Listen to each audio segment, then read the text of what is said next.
Good morning, students. This is Mrs. Moss, and I hope that this video is helpful today. We're going to be reviewing the 3 ways, and there's probably more than 3, but we learned 3 ways to solve multiplication of fractions and whole numbers, where we're finding a piece of a fraction using division.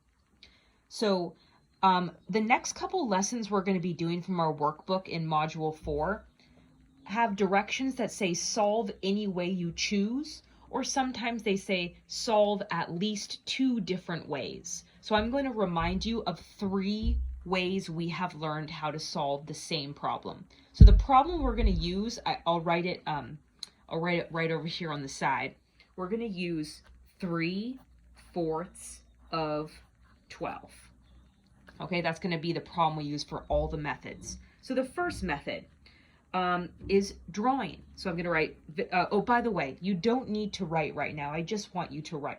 I just want you to watch. So you can put your pencil down. It's fine. So method 1 is going to be draw. Draw it, a visual. So remember, I'm going to use circles because it's very simple, and you draw the number of circles of the whole number, splitting them into groups of the denominator. So there's going to be 4 different groups until I get to 12. So let's draw it. 1, 2, 3, 4, 5, 6, 7, 8, 9, 10, 11, 12.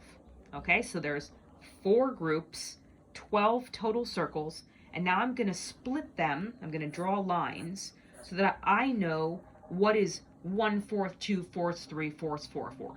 So that means this row is going to represent 1/4. This row plus this row will equal 2/4. This row, and this row will be 3/4. And if I count all of them, it's like having a whole, so it's 4/4. And now I can actually solve the problem just by looking at my drawing. It wants 3/4 of 12.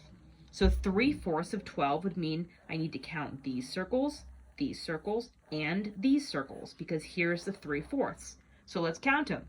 1, 2, 3, 4, 5, 6, 7, 8, 9. My product is 9, or my quotient. No product, because of means multiply. We're finding the product. So 3/4 of 12 is 9. I'm done. Let's go to method 2 and see if we get the same answer. Method 2. Let me write it down. So method 2 is going to be multiplying fractions. So let me rewrite the problem. 3/4 of 12. So remember, of means multiply. And when I have a whole number, 12, I am allowed to put it over 1. The whole number goes as the numerator on top because 12 divided by 1 is still 12. And now I am allowed to multiply straight across the numerators and the denominators without finding a common denominator in multiplication. It's so wonderful. So let's do this. 3 times 12 is, quick, do you know in your head? Very good, 36. If you don't know in your head, a strategy is 2 times 12 is 24. 24 plus 1 more 12 is 36. Over 4 times 1 is 4. Can you do 36 divided by 4 in your head? That's right, the answer is 9. 9 times 4 is 36, so 36 divided by 4 is 9. All right, we got the same answer as method number 1. That's good.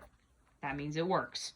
And method number 3, the last method that we learned recently was tape diagrams.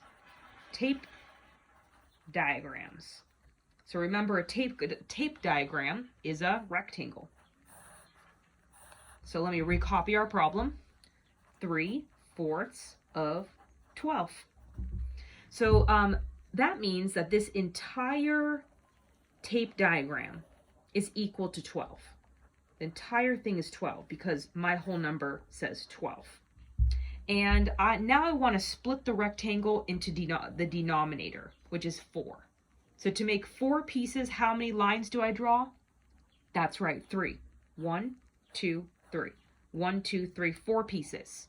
Okay, now the last missing item I'll draw is the 3. So it wants us to find 3 of these pieces out of 4. And what does that equal to?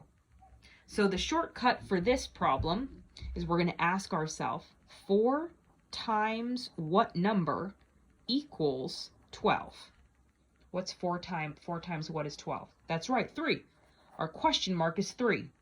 So that means that every square in the tape diagram equals 3. So I'm going to write 3, 3, 3, 3. Now I need to know how much 3 of them are. Can you do the problem in your head? Add them up? That's correct, it's 9. 3 plus 3 plus 3 is 9. I'm going to erase my question mark and put a 9. Another way I could solve it is take my number 3 and multiply it by 1, 2, 3 squares. 3 times 3, also 9. All right, let me zoom out. We just solved one problem 3 different ways by drawing it, multiplying it, and drawing a tape diagram. So those are your 3 choices as you go through these next lessons. Remember, you can do any of these methods, or if it asks you to do 2 of them, then you choose which 2. All right, great job.